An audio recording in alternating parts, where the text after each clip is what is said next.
Hai cuy, kalian ada yang tahu konsep dark yang dipakai dasar desain pada suatu brand? Biasanya konsep ini ditemuin pada nuansa yang berhubungan dengan musik metal.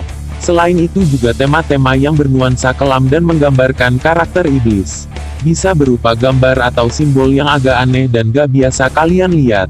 Kalau kalian ngelihatnya merasa aneh dan gak wajar, itu sangat lumrah karena gak semua orang bisa menyukai konsep tersebut. Konsep dark yang saya bahas ini bisa kalian temuin di beberapa bentuk produk clothing lokal. Sekarang ada lumayan banyak yang memakai konsep dark buat branding karakter usaha beratnya. Saya rasa aliran musik metal emang mudah menggoda kaum muda-mudi negara ini. Buktinya mereka berani juga nunjukin konsep gambar yang dark kepada orang-orang sekitar dengan pakaiannya. Eksistensi kaos dengan sablonan yang bergambar serem cukup diminati. Kalau gak diminati kan gak mungkin ada brand gitu yang bermunculan. Apalagi kaos sablonan emang udah jadi favorit. Sebuah pakaian yang gampang dipakai terus ditambah desain gambar yang bisa mengekspresikan ketertarikan kalian sendiri. Logikanya ketika kalian milih kaos sablon yang ada gambarnya gitu kan gak asal pilih aja. Masa iya mau, kalian yang punya motor gede dan berkumis terus milih baju Minion atau SpongeBob? Jadi intinya gambar pada kaos sablonan itu bisa nunjukin karakter pemakainya. Mungkin gak bisa dipastikan 100%, tapi seenggaknya ada pengaruh yang cukup besar. Kalau menurut saya kaos dengan konsep desain yang kelam, gelap atau dark itu sangat menarik. Soalnya pemilihan warna dasar kaosnya ya hitam atau gak putih. Sebenarnya kalau kalian suka memperhatikan perkembangan produk lokal terutama dalam bidang fashion dan clothing, konsep dark saat ini lagi naik-naiknya. Semenjak munculnya brand lokal yang namanya Catharsis, konsep kaos dengan desain kelam, gelap atau dark sangat diminati. Keberhasilan dan popularitas dari Catharsis sendiri membuat brand kaos dengan konsep serupa bermunculan.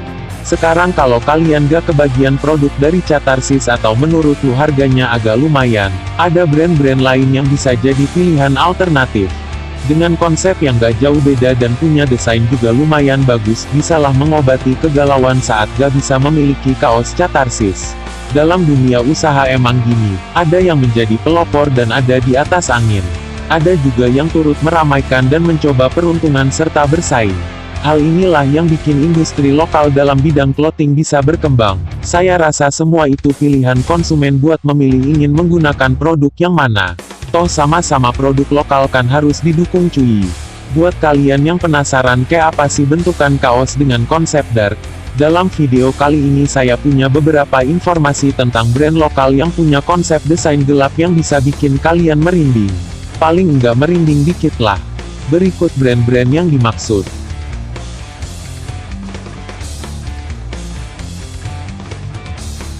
Pertama jelas adalah sebuah brand yang menjadi pelopor suksesnya konsep dark bisa diterima oleh banyak orang. Catharsis merupakan salah satunya, sebuah brand yang selalu sold out setiap penjualan produknya.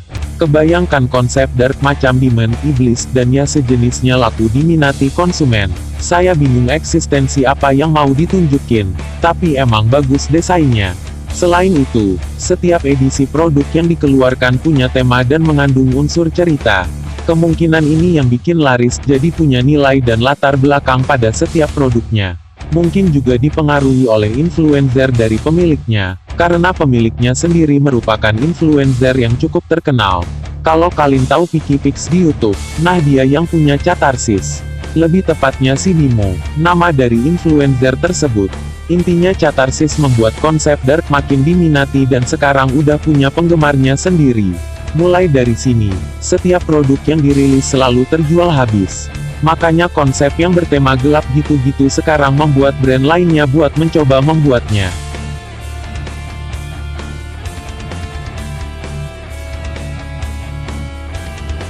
Yang kedua adalah Lawless Jakarta. Merupakan sebuah store yang berisi 3 elemen penting yaitu motor, musik dan tato. Lawless awalnya merupakan gabungan dari 2 toko yaitu Piston, sebuah toko yang menjual dan memodifikasi motor klasik, dan Howling Wolf, sebuah toko yang menjual merchandise band dan studio tato.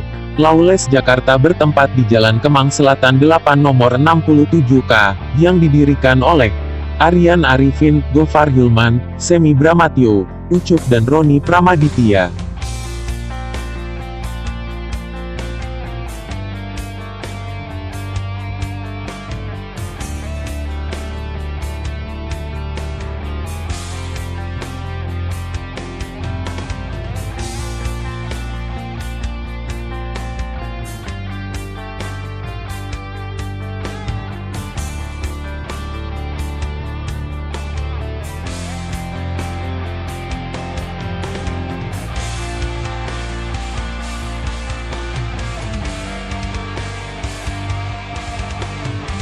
Brand yang ketiga dan lahir menjadi label yang serius pada tahun 2003, walaupun sebelumnya di tahun 2000 sudah mulai tumbuh perkembangannya, yaitu Maternal Disaster yang memulai usahanya dengan keisengan hingga akhirnya kini jadi salah satu brand kenamaan.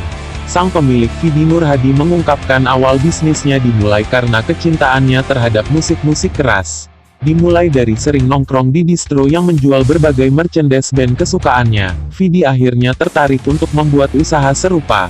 Maternal Disaster dikenal sebagai brand yang identik dengan musik keras seperti metal ataupun punk. Hingga akhirnya Vidi membuat sebuah brand dengan nama Maternal Disaster. Uniknya, pemilihan nama Maternal Disaster itu diungkapkan Vidi tidak memiliki arti apapun. Ia mengungkapkan pemilihan nama brandnya merupakan saran dari temannya yang langsung disetujui karena dianggap keren dan unik. Vidi mengungkapkan dalam memulai usahanya ia hanya menjual produk-produknya ke teman terdekatnya saja. Setelah 10 tahun berjalan, ia akhirnya serius untuk menekuni bisnisnya di bidang clothing. Berbekal modal hasil menggadaikan rumah orang tuanya, Vidi mengungkapkan sulit baginya saat itu untuk meyakinkan kedua orang tuanya. Namun setelah negosiasi yang alot akhirnya kedua orang tuanya memberikan kepercayaan kepada Vidi dengan permintaan agar sang anak serius dalam menjalankan bisnisnya. Vidi pun berhasil membayar kepercayaan kedua orang tuanya dengan berhasil melunasi pinjamannya sekaligus membesarkan brand yang ia bentuk. Berbicara mengenai produk Maternal Disaster itu sendiri, Vidi mengungkapkan bahwa dirinya menyasar para remaja terutama anak SMA dan kuliahan. Produk-produk yang ditawarkan pun cukup banyak mulai dari jaket, topi, sweater, bola, kacamata, bola basket, hingga sarung tinju. Saat ini, Maternal Disaster sudah terhitung sukses karena berhasil membuka 5 toko di beberapa kota besar. Tak hanya itu, Vidi juga berhasil mempekerjakan puluhan karyawan dan meraih omset ratusan juta rupiah per bulannya. Cukup sampai sini kita bahas tentang brand lokal Indonesia yang bertemakan drag. Untuk kalian yang belum subscribe silakan diklik dulu tombolnya dan jangan lupa untuk nyalakan lonceng notifikasinya. Kalau suka dengan video ini silakan like dan bila video ini bermanfaat share ke teman-teman kalian, tetangga, abang-abangan konter, tukang ojol, tukang parkir, tukang nikung, tukang PHP, tukang selingkuh. Haduh jadi ingat kenangan dah lah.